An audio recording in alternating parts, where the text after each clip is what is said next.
من الشيطان الرجيم. بسم الله الرحمن الرحيم. ولئن سألتهم من خلق السماوات والأرض ليقولن الله قل الحمد لله بل أكثرهم لا يعلمون. لله ما في السماوات والأرض إن الله هو الغني الحميد. ولو أن ما في الأرض من شجرة أقلام والبحر يمده من بعده سبعة أبحر ما نفدت كلمات الله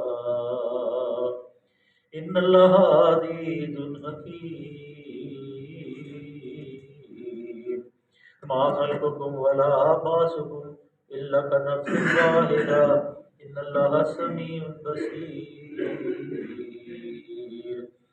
ألم تر أن الله يولج الليل في النهار ويولج النهار في الليل وسخر الشمس والقمر كل يجري إلى أجل مسمى أن الله بما تعملون خبير.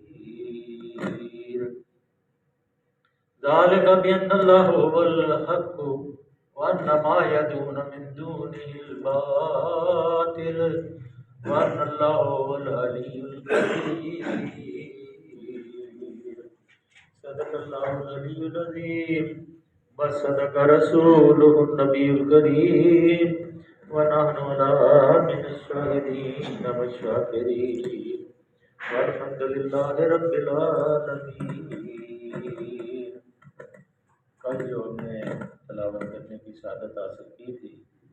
اس پہ آخر پہ اللہ کی ذات کریم نے ارشاد فرمایا تھا کہ ومن کفر فلا یأتینک کفر علینا مرجعہم فننبئہم بما عملوا ان اللہ علیم بذات الصدور نمتعہم قلیلا ثم نضطرہم الی عذاب غلیظ. بڑی خوفناک بات کہ اللہ نے فرمایا تھا جس نے کفر کیا ہے، جو کفر کر رہے ہیں میرے محبوب صلی اللہ علیہ وسلم اللہ سے مخاطب، اللہ آپ صلی اللہ علیہ وسلم سے مخاطب، چہرے کا رنگ تغیر ہوتا ہے کہ معراج پہ جہنم اور دوزخ کو دیکھا ہوا ہے اور متغیر ہے، غمگین ہے کہ یہ لوگ ایمان نہیں لا رہے، ان کو جہنم کی آگ کا علم نہیں ہے، پریشان ہوتے تھے. تو آپ کو اللہ کی ذات کریم نے ارشاد فرمایا کہ جیسے وحی نہیں آئی تھی تو کہا تھا واللیل اذا سجا والضحیٰ واللیل اذا سجا ما ودعک ربک وما، تسلی دی. پہلے قسمیں کھائیں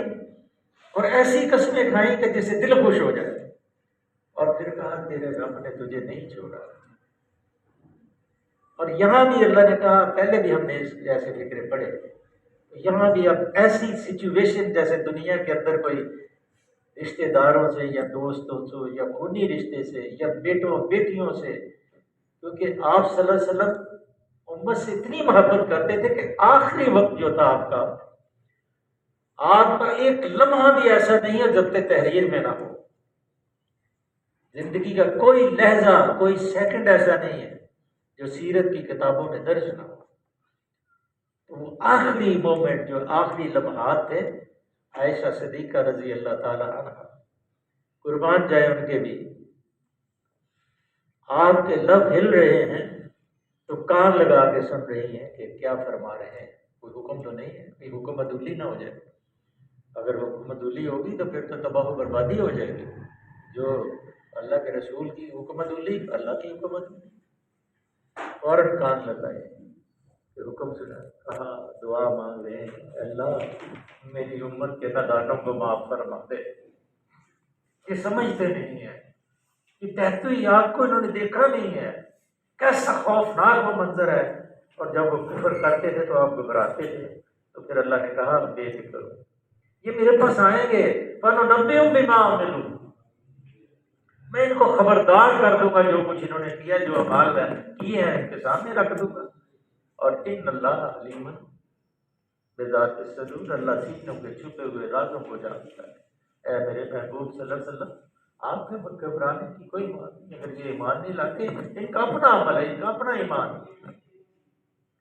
آپ بے فکر ہو جائیں، آپ کا کام ہے بلغ ولو آیا، ہمارا کام ہے کہ ہم دین کو لوگوں تک پہنچائیں، کوئی مانے یا نہ مانے، شرمانے کی کوئی ضرورت نہیں، گھبرانے کی کوئی ضرورت نہیں، جتنے پیغمبر آئے یہی کام کرتے رہے۔ اس لیے ہمارا یہ فرض ہے کہ ہم لوگوں کو آگ سے بچائیں، جیسے میرے آقا صلی اللہ علیہ وسلم کی حدیث ہے، یا لوگوں تم آگ کے گڑے کے، آگ روشنی پروانے جیسے آگ کے اندر گرتے ہیں، لوگ بچانے کی کوشش کرتے ہیں، شمع جلتی ہے، روشنی دیتی ہے، اور لیکن وہ پروانے ہیں کہ اس کے اوپر گرتے ہیں۔ تم بھی ایسے آگ کے گڑے میں گر رہے تھے، میں نے تمہیں کمر سے پکڑ پکڑ کے پیچھے، جس نے کہہ دیا لا الہ الا اللہ محمد رسول اللہ، بس وہ باری پیارے ہو گئے اس کے، تو اللہ کے رسول صلی اللہ علیہ وسلم کی امت میں آ گیا، اور چاول کے دانے جتنا بھی ایمان اس کے دل میں ٹھہر گیا، تو بس وہ جنت کے اندر داخل ہو جائے۔ یہ پھر اللہ نے فرمایا نمتعہم قلیلا، ثم اب وہ بےقرار ہوں گے، پریشان ہوں گے، اضطرار ہوگا، جب ان کو عذاب ہوگا نا تو کیا ہوگا، نمتعہم قلیلا ثم نضطرہم الی عذاب غلیظ، اللہ فرماتے ہیں ان کو کھینچ کے لے جائیں گے، جیسے سورہ رحمان میں ہے نا یورف المجرمون بسیماہم فیؤخذ بالنواصی والأقدام، ان کو چہروں کے بالوں سے اور پاؤں سے پکڑ کے جہنم میں ڈالا جائے گا، ہذہ جہنم التی یکذب بہا المجرمون، اور یہ ہے وہ جہنم مجرموں دیکھو۔ اور یہاں بھی اللہ کہہ رہا ہے وہ اضطرار کے اندر ہوں گے، بے قرار ہوں گے، بے چین ہوں گے، اور ہم ان کو کھینچ کے غلیظ دردناک گندے عذاب کی طرف لے کے جائیں۔ اب یہ اندازہ لگا لیں کہ ہم بہتے ہوئے لوگ ہیں، ہم بازاروں اور گلیوں کی رونق کے اندر مشغول رہتے ہیں، ہمیں اپنی زندگی کا فکر نہیں ہے، آخرت کا فکر ہے، سب کام کریں، ٹائم ٹیبل بنائیں، لیکن اللہ سے ڈرنے کا فکر کریں سب سے زیادہ۔ کھانے میں بسم اللہ الرحمن الرحیم، کھانے کے بعد کھانے کی دعا الحمدللہ اتمنا واسعنا وجلنا من المسلمین، ہر چیز سیکھیں، ہر چیز بسم اللہ سے شروع کریں۔ یہاں رام گڑھ میں بہت سے لوگ میں نے عالم دیکھے، 2-3 دفعہ نماز پڑھنے کا بھی اتفاق ہوا، پھر میں نے جرأت کر کے ان سے گزارش کی کہ آپ جب بھی اپنی گفتگو کا شروع کرتے ہیں تو نہ بسم اللہ پڑھتے ہیں، نہ نحمدہ ونصلی علی رسول کریم کہتے ہیں۔ نصیحت یہ ہے کہ جب بھی تم گفتگو کرو تو میرا نام لے لیا کرو، میری تعریف کر دیا کرو۔ کوئی جلدی ہوتی ہے، اس لیے جلدی کوئی نہیں، جب تک یہ آپ نصیحتی، پھر آپ عالم کس چیز کے، آپ کے نقش قدم میں لوگوں نے چلنا ہے، آپ کے عمل کو دیکھ کے آپ کا طرز عمل کو لوگوں نے بنانا ہے، تو تمہیں تو چاہیے کہ اللہ کا خوف تمہارے دل میں اتنا ہو کہ جب بھی آپ کتاب کھولیں آپ کے سامنے اللہ کا خوف آ جائے، اور جس کو اللہ کا خوف آ گیا وَلِمَنْ خَافَ مَقَامَ رَبِّهِ جَنَّتَانِ، جو اللہ کے سامنے کھڑا ہونے سے ڈر گیا اللہ نے اس کو بھی جنت دے دی، یہ اس کی کیفیت ہے۔ تو اللہ فرماتے ہیں بے قرار ہوں گے، اضطراری کی کیفیت ہوگی، جیسے بیمار ہوتا ہے، بخار ہوتا ہے، راشا ہوتا ہے، ہلتا ہے، فالج ہوتا ہے، اور کوئی نقصان ہو جاتا ہے تو وہ ایسے ایسے کرتا ہے، تو اللہ کہتے ہیں ایسے کام رہا ہوگا، لیکن فرشتے جو ہیں کھینچ کے لے کے جائیں گے عذاب غلیظ، دردناک غلیظ عذاب کی طرف۔ آج اللہ نے پھر اس کی دوسری، اللہ اپنے محبوب صلی اللہ علیہ وسلم کو کہتے ہیں وَلَئِن سَأَلْتَهُمْ مَنْ خَلَقَ السَّمَاوَاتِ وَالْأَرْضَ لَيَقُولُنَّ اللَّهُ، اے میرے محبوب صلی اللہ علیہ وسلم ان سے پوچھ کہ کس نے زمین و آسمانوں کو پیدا کیا، تو یہ ضرور کہیں گے کہ اللہ نے۔ جب وہ کہہ دیں کہ اللہ نے کیا ہے تو کیا کہ قُلْ الْحَمْدُلِلَّہ، تو اللہ کا شکر بجا لا کہ اس چیز کو وہ تسلیم کرتے ہیں اپنی مجلسوں میں، اپنے علیحدگی میں بیٹھ کے کہ آسمانوں زمینوں کائنات کی تخلیق کرنے والا تو اللہ ہے، اس کے اوپر اللہ کا شکر بجانا۔ جب اللہ تخلیق کار ہے، اللہ بنانے والا ہے، تو اس چیز کو جب تخلیق کائنات کا وہ مالک ہے تو اس کے اندر کسی کا اور کوئی حصہ ہی نہیں ہے، تو الہ بھی تو وہی ہے، معبود بھی تو وہی ہے، مشکل کشا بھی تو وہی ہے، اور وہ اللہ وہ سینے کے چھپے ہوئے رازوں کو جاننے والا بھی وہ ہے۔ سارے معاملات اس کے قبضے میں ہیں، کیونکہ سارا کچھ تو اس نے بنایا۔ ذرا آسمان کے اوپر چاند اور تاروں کو دیکھیں، سورج اور چاند کو دیکھیں، اور دن اور رات کی کیفیت کو دیکھیں، کبھی بڑھتی ہے کبھی کم ہوتی ہے، اور کبھی بھی تغیر نہیں آتا، کبھی ستارے آپس میں نہیں ٹکراتے، کہ کوئی اس کا مربوط ایک نظام ہے۔ جیسے وہ سومناتھ کا مندر، میں نے پہلے بھی شاید آپ کو مثال دی تھی کہ آئے تھے حملہ کرنے محمود غزنوی، تو وہ سومناتھ کا مندر نہیں گرتا تھا، اس کے اندر ایک مورتی تھی جو فضا کے اندر لٹکی ہوئی، نہ آسمان میں اس کو رسی باندھی گئی، نہ زمین میں، نہ دائیں نہ بائیں، لیکن وہ لٹک رہی تھی۔ بڑی کوشش کی لیکن وہ نہ گرے۔ تو جو کوئی مسلمان تھا اس نے کہا کہ اس دیواروں کے اندر انہوں نے ایکول پاور کا میگنیٹ، جس کو مقناطیس کہتے ہیں، چاروں دیواروں اور چھت میں انہوں نے مقناطیس لگایا ہوا ہے، ہر مقناطیس اس کو اپنی طرف کھینچ رہا ہے، اور اس کشش کی وجہ سے یہ درمیان میں کھڑی ہے۔ ایک دیوار گرا دیں سب کچھ گر جائے، جب ایک دیوار گرائی گئی کشش ختم ہوئی، سب کچھ گر۔ یہ زمین اور آسمان کا نظام، چاند اور تاروں کا نظام، سورج کا اور چاند کا نظام، یہ پانی اور بارش کا نظام، سب اللہ نے کش ثقل کے ساتھ سب کو باندھا ہے۔ امد ترونہ خلق السبا خلق السماوات سبا بغیر امد ترونہ، ایسے ستون جو تم کو نظر نہیں آتے۔ سورہ میرا خیال آپ نے لقمان میں پڑھا، یہ اسی صورت میں ہم نے پڑھا کہ ایسے ہم نے 7 آسمان بنائے ہیں جو بغیر امد ترونہ والقفی الارض رواسیہ، اور زمین میں ہم نے پہاڑ بنا دیے، اور پھر انزل من السماء ماء، اور پھر آسمان سے ہم نے پانی برسا دیا، اور وہی پانی برف بن کے پہاڑوں پہ جمتا ہے۔ لیکن سمندروں کے اندر جو پانی ہے اس کے وہی پانی ہے جو سمندروں سے اڑتا ہے پھر سمندروں میں جاتا ہے۔ اللہ کی یہ کمالات ہیں عجیب، لیکن کیونکہ ہمارے سامنے یہ روز مشاہدے ہوتے ہیں تو ہم ذرا زیرک نظر سے دیکھتے نہیں۔ اللہ کے یہ ایسے کمالات ہیں کہ آدمی تھوڑا سا تدبر اور فکر کرے تو ایمان کے اندر اضافہ ہو جاتا ہے، جو بے ایمان ہے وہ ایمان بھی لے آتا ہے، تھوڑا سا فکر کرے۔ وَالْأَرْضَ يَقُولُونَ اللَّهُ، اور جب وہ کہیں کہ اللہ نے بنائی ہے تو قُلْ الْحَمْدُ لِلَّهِ، تو پھر کہو آسمانوں اور زمین میں جو کچھ ہے جب اللہ نے بنایا ہے سب کچھ، الحمد، تو ان سے کہو کہ پھر اکثر جو لوگ ہیں اکثرهم لا یعلمون، جو اکثر جو لوگ ہیں اس کے باوجود بھی پھر وہ ایمان نہیں لاتے، جانتے نہیں ہیں۔ اللہ فرماتے ہیں للہ،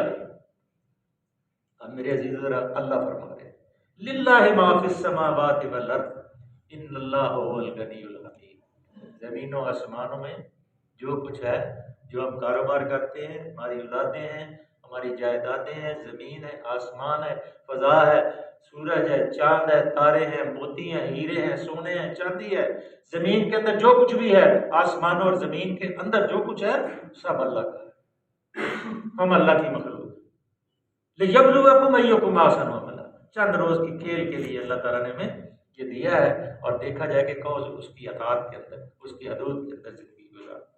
اور وہ طریقہ زندگی بھی بتا دیا، اور اس زندگی سارے پیغمبر اسی لیے آئے۔ اب معراج کا بھی، اب معراج کا مہینہ کہہ رہے ہیں نا، لیکن اس کے اندر بھی بہت سے اختلافات ہیں کہ مہینہ کون سا تھا، وقت کون سا تھا، رات تھی دن تھی، کون سا تھا، کیسے گئے، کس طرح، یہ ایک علیحدہ بات ہے۔ لیکن آپ باب ام ہانی جو مکے کے اندر بیت اللہ ہے، وہاں آپ کی پھوپھی جو حضرت علی رضی اللہ تعالیٰ کی ہمشیرہ تھی، ام ہانی آپ کی پھوپھی تھی، آپ اس کے گھر میں سوئے ہوئے تھے، اور جبرائیل علیہ السلام اور میکائیل علیہ السلام تشریف لائے تھے چھت کے اوپر سے، چھت پھاڑ کے آئے، پھر آپ کو اٹھایا، اٹھا کے زمزم پہ لے کے گئے، پھر آپ کا سینہ چاک کیا، پھر اندر آپ کے سینے سے آپ کے دل کو ایک سونے کے تشت میں رکھا، اور پھر اس کے اندر جو دنیا جہان کی عظمت تھی، جو ذہانت تھی، جو امانت تھی، ایمان تھا، استقامت تھی، سب اس کے اندر عقل و حکمت ساری بڑھتی، اور پھر اس کے بعد وہ برات کے اوپر سفر شروع ہوا، اور پھر وہاں جا کے سدرۃ المنتہا پہ جبرائیل علیہ السلام اور میکا علیہ السلام بھی پیچھے رہ گئے، آپ صلی اللہ علیہ وسلم اکیلے آگے گئے، اکیلے، اور پھر آپ نے جنت اور دوزخ کا نظارہ سارا کچھ زمین کے دوران کیا، عرش کے جو قریب گئے ہیں آپ صلی اللہ علیہ وسلم اکیلے گئے، اور اس جسمانی کیفیت میں گئے، کسی طرح جاگتے ہوئے گئے۔ یہ نہیں ہے کہ مدہوش خواب میں اندر جیسے پرویزی لکھتے ہیں یہ خواب ہے، یہ ہے، وہ ہے، بہرحال وہ اپنی ایک بات ہے، لیکن دن کوئی متعین نہیں ہے کون سا دن ہے اور کون سا مہینہ ہے، کیسے گئے۔ لیکن معراج اللہ نے آپ کو پڑھائی، جب پریشانی تھی، جب آپ طائف سے واپس آئے تو پھر اللہ تعالیٰ نے ذرا اپنا چہرہ، اپنا ذرا روشنی، اپنا نور دکھایا نا، تو پھر وہ جلوے نور کے آپ صلی اللہ علیہ وسلم پہ جب پڑھے تو پھر آپ کی کیفیت ہی علیحدہ، وہ کیفیت کیا تھی وہ اللہ جانتا ہے اور اس کا رسول جانتا ہے، ہمیں نہیں پتا۔ اس لیے تو آپ کا نام بلند ہے، اور پھر ساری امتیں بھی ملی، اور آپ صلی اللہ علیہ وسلم سب سے بعد میں لیکن سب سے اول، ساری امتیں پہلے